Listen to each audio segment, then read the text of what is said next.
and some of the other energy things that other people go on about just does not compute for me. That's just me. You may think it's good, you may think it's bad, you may think there's something wrong with me. Everybody is entitled to their own opinion. This is just me. So I'm not really going to talk about chakras. I'm not really going to talk about kundalini. I'm not going to talk about the rods and bars that I see in other people's energy fields. Because for me, as a whole, that has no bearing on an energy field. Your full energy field. Those things seem to be, I don't know, how would you say? Interchangeable? No, not interchangeable. Immaterial? For a lot of people, they're a great big focus. I understand that. That's fine. You know, if that's what makes you happy, if that's what finds you inner peace, brilliant. Wonderful. You carry on and enjoy yourself. But for me, an overview of the human energy field is that it's much bigger than most people realise.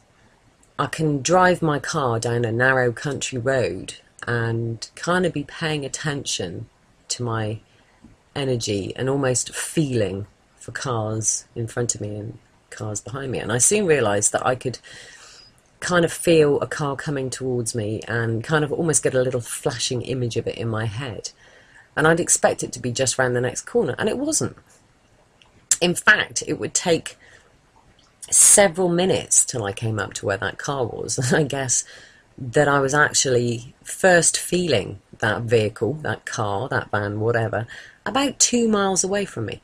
So I would think that a person's energy field is much bigger than anybody thinks it is. It's probably that particular level of frequency, because there are quite a lot of different frequencies of energy field in your energy field, that probably spread out for quite a long way. So just imagine that the energy field that extends around you is about 2 miles wide.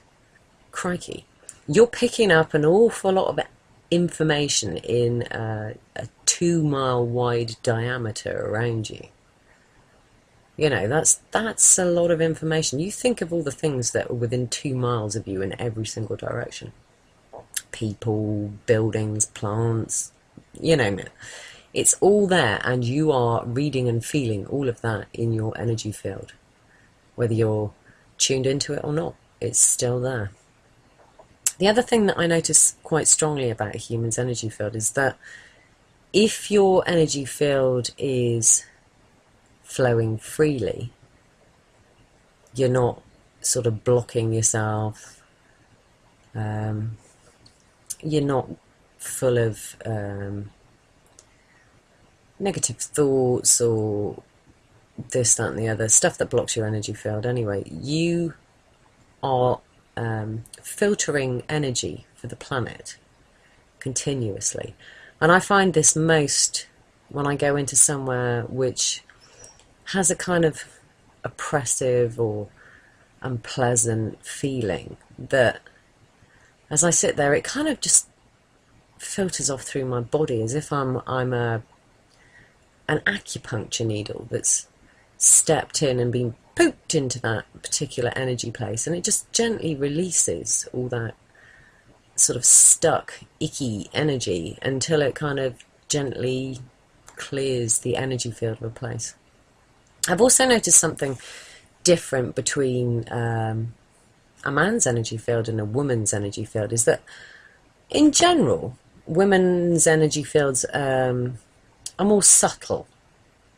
They tend not to be aggressive. I'm not saying that that's true for everybody, but they tend not to be aggressive.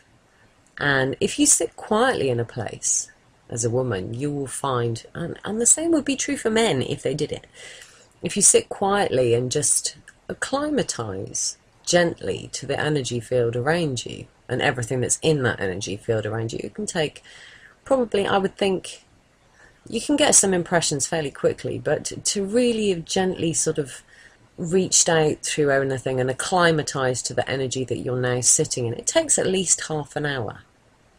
If you walk into a place and kind of your energy's blasting out, you kind of disrupt everything.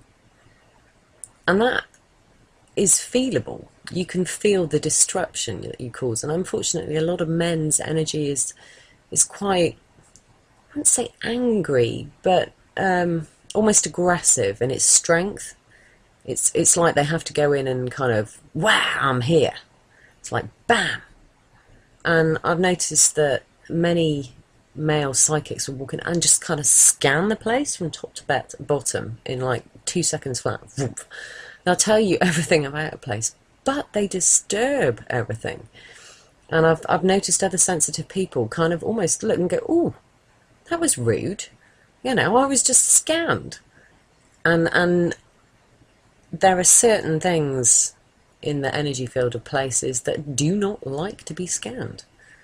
They find it quite rude and will then step away, move themselves out of your field of influence, and will have nothing to do with you. If you just sit there and gently acclimatise to an energy, everything that's present there will gently show itself to you.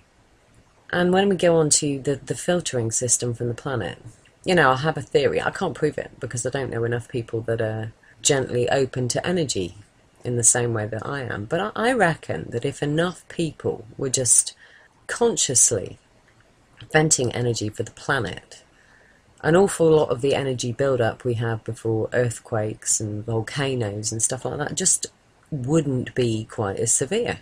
Because the whole reason that the planet has to release these energies so violently is because there's nothing else venting that energy. The only way she can expel her excess energy, or the energy build-up as she's trying to, you know, evolve herself, is to cause an earthquake. And in some places where the rock strata sticks together, that earthquake can be quite huge because there's so much energy building up behind it and building up behind that sticky spot, that block in the energy system, that it becomes an enormous earthquake and crack.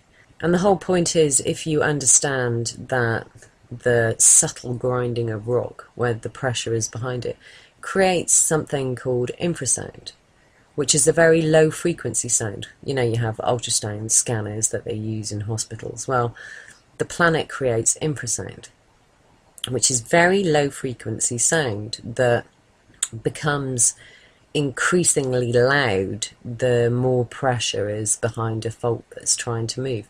And that's what people who are sensitive to earthquakes and what have you start to feel. You start to feel it coming up through your feet. Because an earthquake that happens in one place on the planet is not just affecting only that place. That sound is travelling over the whole of the planet.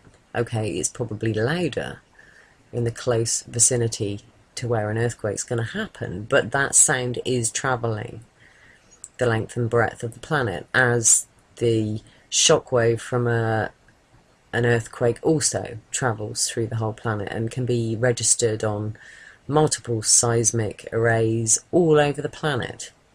So, you know, as it comes up through the ground, you can kind of feel it, vibration in your feet, which can actually become quite painful. And for me personally, it causes sort of muscle cramps and muscle spasms.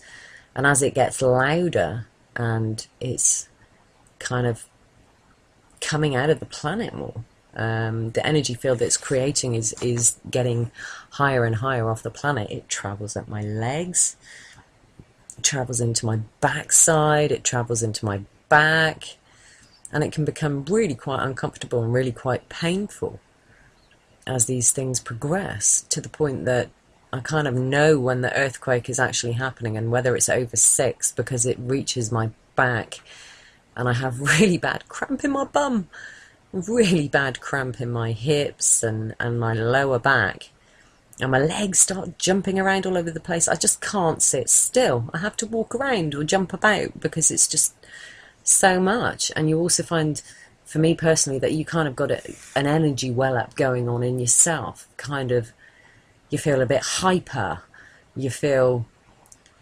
pressure around your heart and in your chest and your belly. It's almost like a nervous energy that's building up until the point that the earthquake happens. And then for the next few days it gradually tails away. But it still takes about 3 days after a large earthquake for that energy build-up to kind of slowly but surely die down. And then when you add on to that the build-up before a volcano, which has a slightly different energy signature and affects a different part of your body. I mean, for me, it personally seems to build up in my neck, like your neck is being crushed, and it builds up the sides of your head and into your head and your sinuses, and then when it gets to the point where whichever volcano it is that's been building up that really wants to give a pop, it kind of blows out the top of your head, and I kind of know, oh, a volcano, because it actually feels like a volcano is going off out the top of my head. I can almost envisage the energy spouting out like a volcano.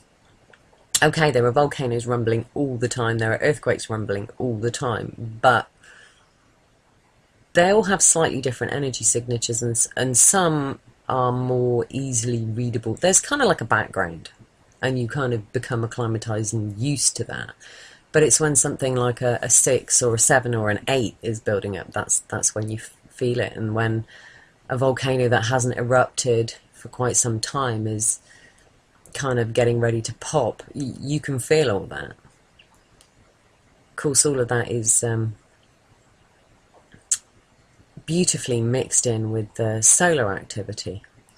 And I think quite a lot of people have realised that they're actually registering solar flare activity. What I find really interesting is that you can pinpoint, if you're sensitive to this stuff and you know you're sensitive to this stuff, just because I suddenly have like verbal disturbance, I have more difficulty getting my words out, that you can pinpoint as I start speaking gobbledygook or backwards, you know, the words come out in the wrong place.